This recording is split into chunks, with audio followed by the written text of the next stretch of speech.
Hello, Doctor. My name is Ali. I'm sorry for what happened today, which is responsible to come early to present it presentation, but we're coming late. But our friend Marwan, he presented, so now we'll present it. Our presentation will talk about malware detection using kernel behavior analyze analysis, which this topic is more important. Why? Because malware is growing and becoming hard to detect. In our presentation, we will explain the weaknesses of all detection methods and show how kernel behavior analyze gives storing security. Introduction. Here, we will introduce the malware has become a serious threat to modern computer system. Malware can change its uh, change its code itself and avoid old antivirus tools and the signature yes, the signature-based methods cannot detect a new or unknown malware anymore. Because of this, we need a better technique.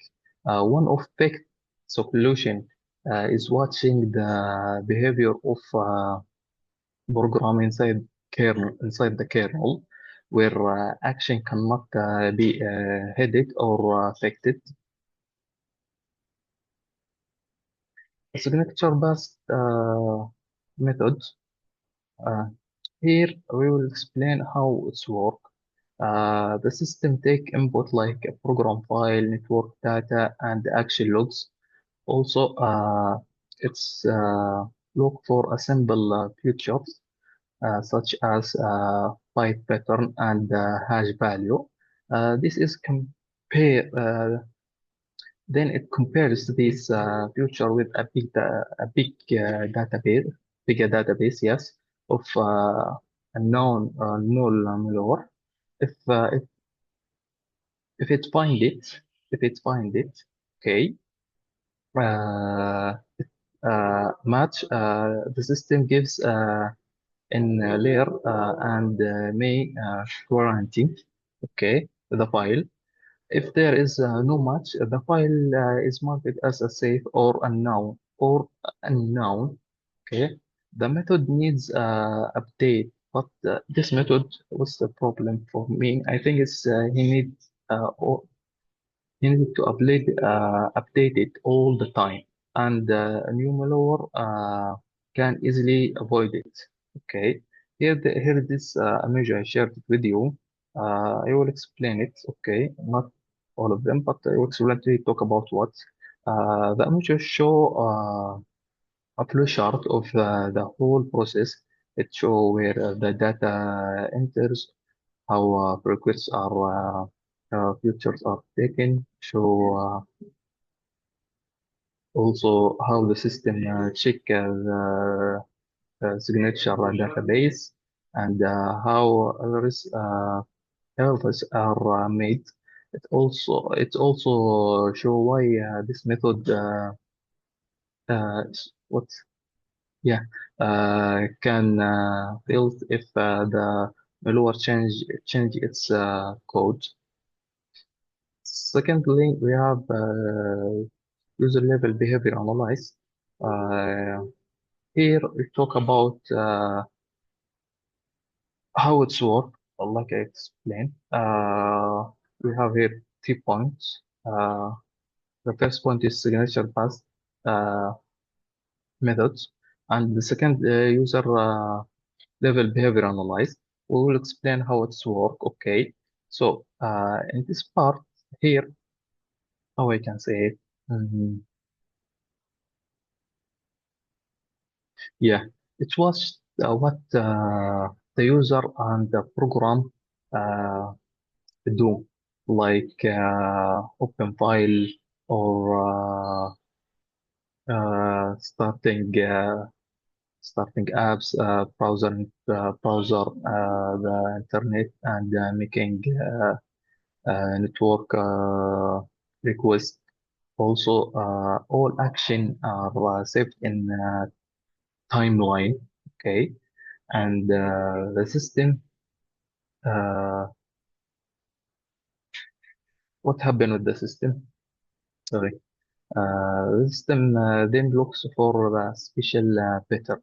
Okay, like usually action, very fast action or access to the important file. These patterns are compared to a normal behavior. If the behavior looks strong, it's marked as uh, sus- uh, suspicious. If it's look normal, it's marked as safe. Here we have image. The picture explain it. It shows the steps for user action to the final result. If it's include monitoring, it include monitoring logs, future extraction, comparing the behavior, detection, storing action, and responsing. It helps us see how system detection if something is normal or not. The last part, which is kernel level mechanism, not mechanism, sorry, kernel level monitoring. Okay, here every program must use the kernel to do anything. Yes, every program sorry, I'll repeat it. Every program now he need to use kernel to do anything. Yeah, that's the fact. So it send the system calls, use memory, uh, read files and takes talks to drives. The kernel record all these action. Then the system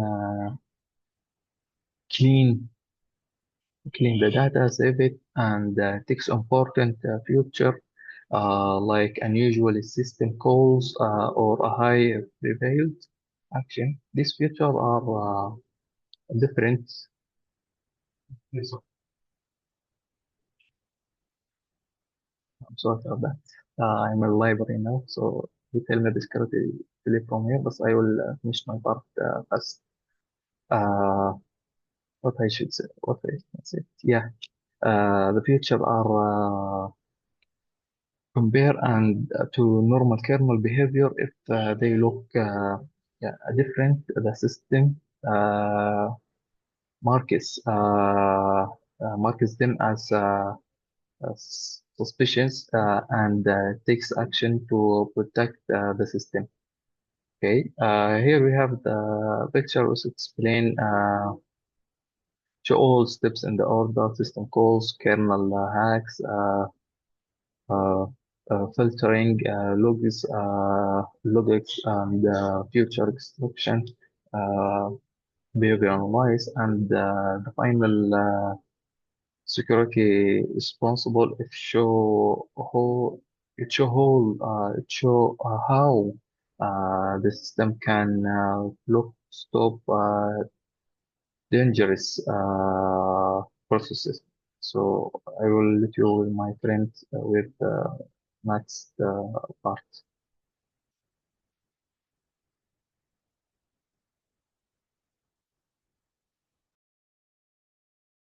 Hello everyone, now it's my turn to speak. Today I will explain our system in a simple way. First of all, the main idea of our system is very clear. Every program must talk to the kernel. Every program, good programs and bad programs, all use the kernel. So, when we watch the kernel action, we can see the real behavior. This helps us know if a program is normal or dangerous. Our system, our system has three main parts. The first part It is the kernel event collector. It collects important action from the kernel. The second part is the feature extraction model.